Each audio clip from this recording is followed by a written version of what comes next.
Shalom. All praises go to the Most High Yahawah, Ba'asham, Yahweh Shai, Wah, Kwadash, Wah. Double honors unto the elder apostles and great millstone for the teachings of the scriptures, among other things. And shalom to the sincere Akim across the world doing his work in sincerity and in truth. Now, this is Exodus chapter 33, titled The Renewal of the Covenant.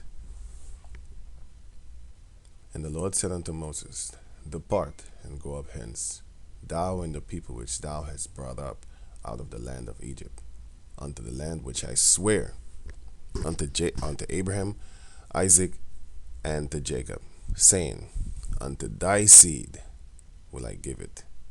So this already shows you that it's only for it's only for the seed of Abraham, Isaac, and Jacob.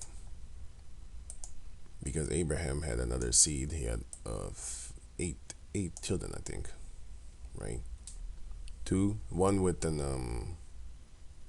Hagar, second with Sarah, and 6 with Keturah. But it went to Isaac, and Isaac had 2 sons, Esau and Jacob, and it went to Jacob. The blessing went to Jacob. So it's Abraham, Isaac, and Jacob. Verse 2. Verse 2, right? And I will send an angel before thee, and I will drive out the Canaanites, the Amorites, and the Hittites, and the Perizzites, and the Hivites, and the Jebusites, unto a land flowing with milk and honey. And I will not go up in the midst of thee, for thou art a stiff-necked people, lest I consume thee in the way. So he didn't want to come up in the midst of us because we was full of sin and being stiff-necked, and he was going to kill us.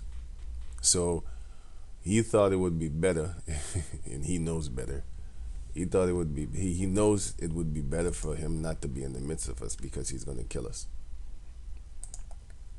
if we sin against him personally, because he's right there. And you would die right on the spot. You walk in and probably think of a sin or Charlie, do it, and just die right there. And when the people heard these evil tidings means news. So when it says evil tidings, it means basically bad news, right? They mourned, and no man did put on him his ornaments. Ornaments are little thinkers, tinkwits, whatever you call it, these things. Well, not Christmas. That's Christmas ornaments. Gemstone, whatever. These are ornaments. Gemstones and stuff like that. It has nothing to do with Christmas. That's just garbage. Fake Christmas. These are ornaments. These two. Put them up on your body or whatever. Or your clothing. Right? So now it says. Now this is the scripture that these people in the churches use, that you're not supposed to be wearing rings and stuff like that. Jewelry. But if you read Ezekiel 16, it shows you that the Most High gave us jewelry. It's only when you come to represent yourself before Yahawah, Ba'asham, Yahweh Shai, that's when you do this in the flesh. And also, if you read the book of Leviticus, it shows you that the Levites, they had very beautiful ornaments on them, because that is the law, actually. Because if a Levite doesn't have certain ornaments on him, he might die when he come up out the tabernacle. It's actually in Exodus chapter. What chapter is it? I actually did a video about that. Exodus chapter 28, verse 31. If you read on down. Well, just read the whole chapter 28, and you will see that the garment had gold, blue gems, purple gems, scarlet, stuff like that. So I don't know if it's silver, but those things. So going on. Verse 5. For Yahawah had said unto Moses, Say unto the children of Israel, Ye are a stiff-necked people. I will come up into the midst of thee in a moment, and consume thee. Therefore, now, put off thy ornaments from thee, that I may know what to do unto thee. And the children of Israel stripped themselves of their ornaments by Mount Horeb. And Moses took the tabernacle and pitched it without the camp. So he went outside of the camp. Here is the camp, and then he pitched his tent here, and called it the tabernacle of the congregation. Now, the word tabernacle, I always kind of forget what this means. Basically, a residence, dwelling place. That's the tabernacle. Okay, the dwelling place of Yahawah amongst the children of Israel, right? And then you have the congregation, which are the gathering of the people. A group of people assembled for religious worship. So, that's what it means. And it came to pass that everyone which sought Yahawah went out unto the tabernacle of the congregation, which was without the camp. Meaning, outside the camp, where everybody stayed. And it came to pass, when Moses went out unto the tabernacle, that all the people rose up and stood every man at his tent door, and looked after Moses until he was gone into the tabernacle. And it came to pass, as Moses entered into the tabernacle, the cloudy pillar descended, meaning it came down, and stood at the door of the tabernacle. And the Most High Yahawah talked with Moses. So this shows you that that cloudy pillar is talking about a chariot, man, a spaceship. This is what it's talking about. It's talking about a chariot.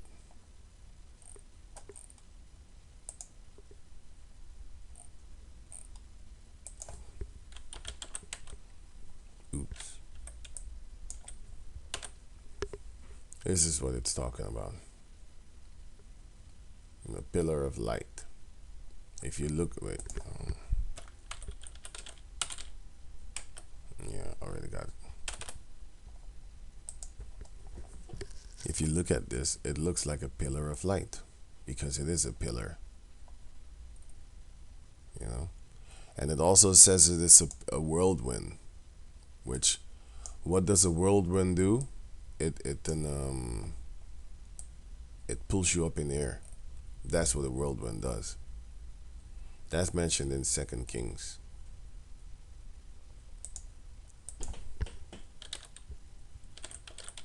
Huh?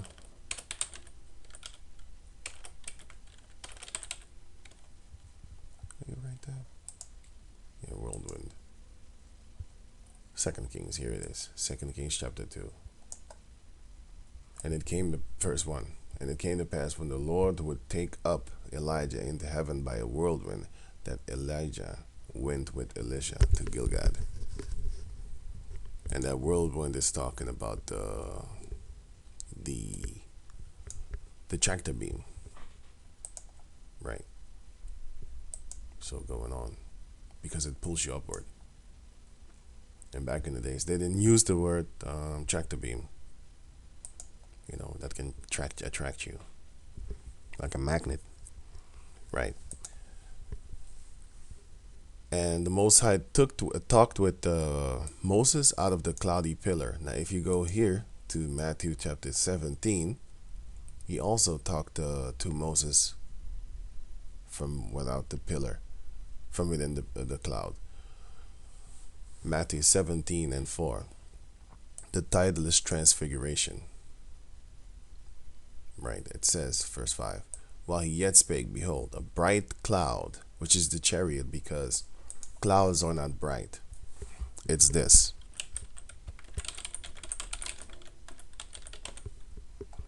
Yeah, I misspelled skies, whatever. This, a bright cloud. Because clouds are not bright.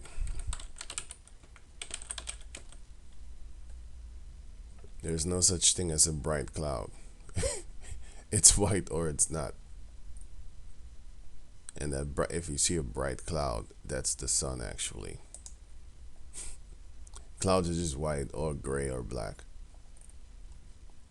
You know? And a bright cloud overshadowed them. And behold, a voice out of the cloud, which said, This is my beloved Son, in whom I am well pleased. Hear ye him. And it's also mentioned again in the book of Luke, chapter 9, verse 34. Everything is good, actually, by the way. Let me start here. 33. Luke 9 and 33. And it came to pass, as they departed from him, Peter said unto Yahawah, Master, it is good for us to be here, and let us make 3 tabernacles, one for thee, and one for Moses, and one for Elias, which is Elijah. Not knowing what he said. While he thus spake, there came a cloud and overshadowed them, and they feared as they entered into the cloud. So, in the book of Luke, it gives you a little bit more detail about what happened that day when Matthew was writing about it, right? So, it shows you that you cannot step into a cloud. You cannot enter into a cloud. If you do, well, you know what happens.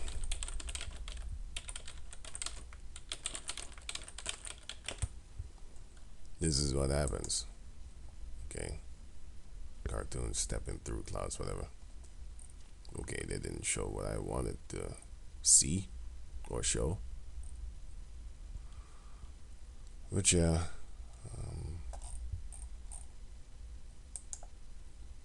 It's not talking about this. And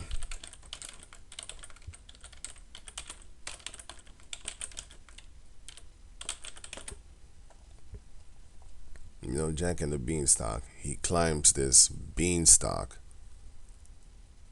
and all of a sudden there's some kind of castle over there, and he could just walk on clouds and stuff like that. That's not an actual fact. That's a lie. You know, because in other cartoons they don't have a road. They have like clouds and stuff like that, and then he walks on that. And by the way, Jack and the Giant, that's not a fable. It's actually real.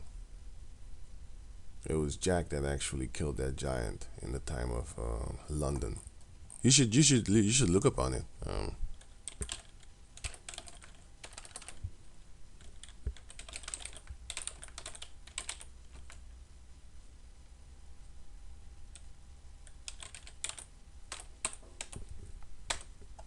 There's actually documentaries on this. Jack the Giant Slayer. This is not just a movie, you know. This is not some kind of fantasy.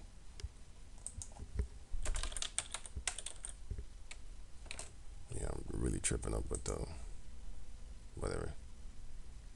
But there are documentaries on YouTube. I can't find the actual exact word because I'm my head is full of things right now. But anyway, let me just go on. Verse 10. And all the people saw the cloudy pillar stand at the tabernacle door, and all the people rose up and worshipped, every man in his tent door. And the Lord, the Most High Yahawah, spake unto Moses face to face, as a man speaketh unto his friend. And he turned again into the camp. But his servant Joshua, the son of Nun, a young man, departed not out of the tabernacle. And he stayed in. Only Moses went up.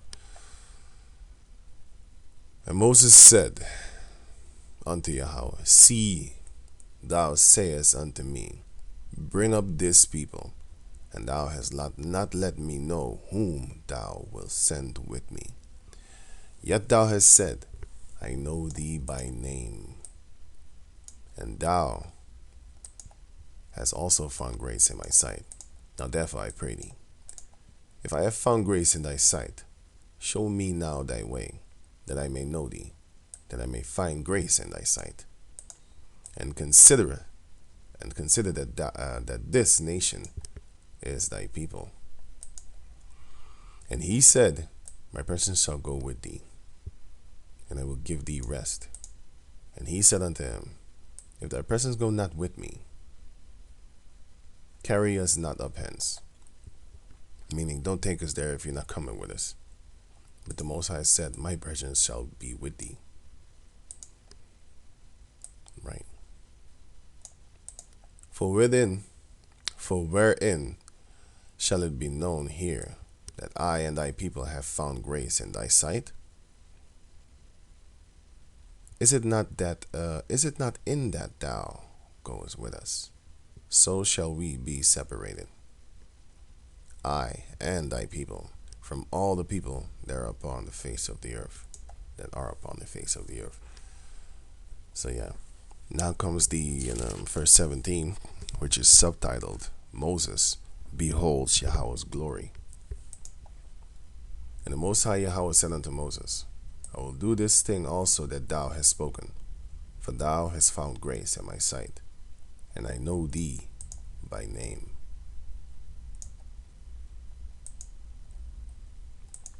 And he said, I beseech thee, show me thy glory. And he said, I will make all my goodness pass before thee, and I will proclaim the name of Yahawah before thee, and will be gracious to whom I will be gracious, and will show mercy unto whom I will show mercy. That's also mentioned in the book of Romans chapter 9, verse 13 on down. Just read the whole chapter. You're going to find it in verse 16 or 17 or something like that. Right. And he said, this is what the Most High said, Thou canst not see my face, for there shall no man see me and live. And Yahawah said, Behold, there is a place by me, and thou shalt stand upon a rock. And it shall come to pass, while my glory passeth by, that I will put thee in the cleft of the rock. And I will cover thee with my hand while I pass by. And I will take away my hand, and thou shalt see my back parts, but my face shall not be seen. So yeah, man, there you have it. The book of Exodus, chapter 33. So with that, I just read the word transfiguration. Yahawah transfigured himself, by the way. He transfigured himself, which is here. Where is it? Yeah, Matthew chapter 17 and 1. And after 6 days Yahawah taketh Peter, James, and John, his brother, and bringeth them up into a high mountain apart, and was transfigured before them. And his face did shine as the sun, and his raiment was white as the light. Now the word transfigured means transform into something more beautiful or elevated. Metamorph. Basically what they call shape-shifting. He shifted his shape. That's what he did. And these devils, they're talking about reptilians, reptiles, they're shape-shifting, man. They got green eyes, man. The only goddamn cracker devil that I know with green eyes is you filthy apes. So if you want to get technical, you should watch yourself. But you're the serpent anyway, so that's what's up. It's not no freaking reptile, okay? I just call you one because you are. You're a snake. You're a serpent, but an evil one too. You're a devil. The Native Americans said,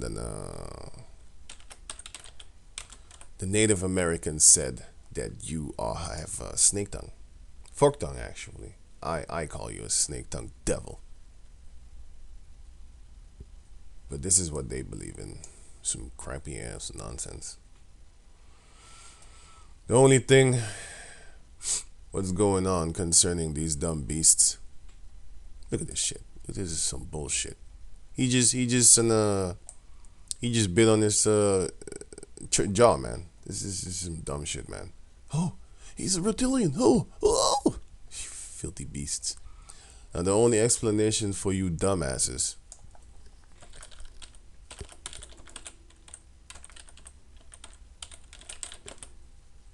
when they have things like this, right? Then they see the pupil, whatever they call that thing. Yeah, the pupil, right? Then they see it. It's a stripe, right? Or this bitch, which, the only explanation of this is this. The only explanation for that is this.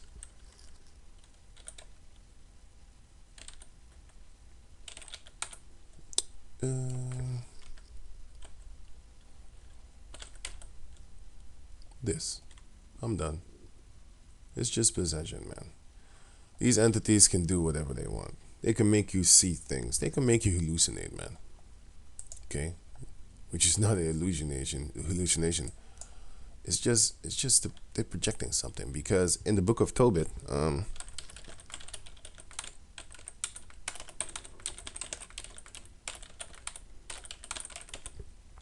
where is it again?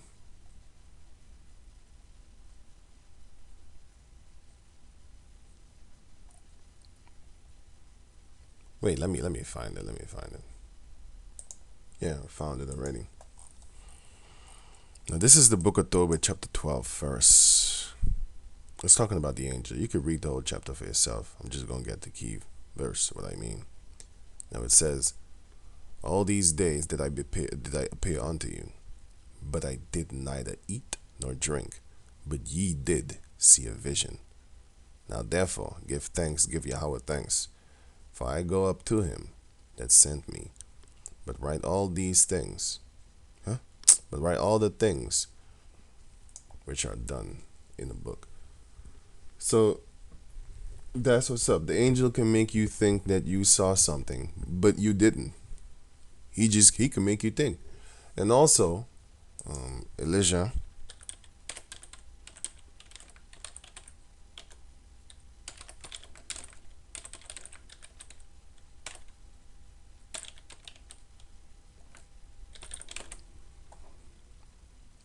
2 Kings 6. Let me get it here.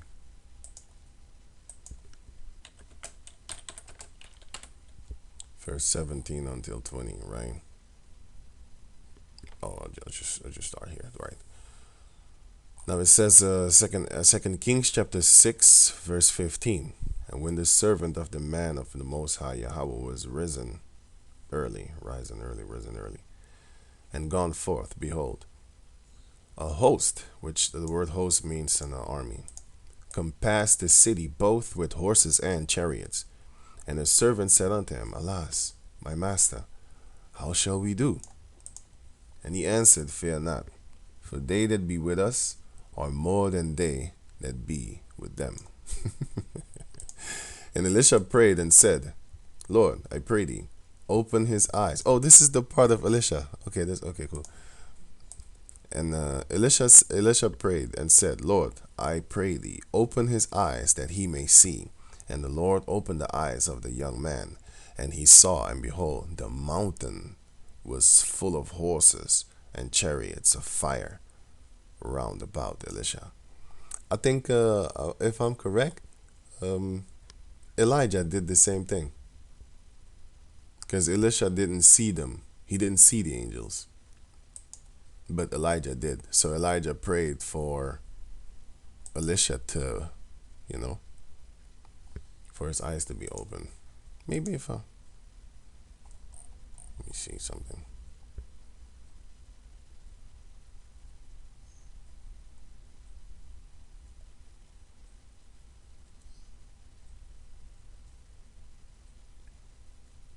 Yeah, but anyway, yeah.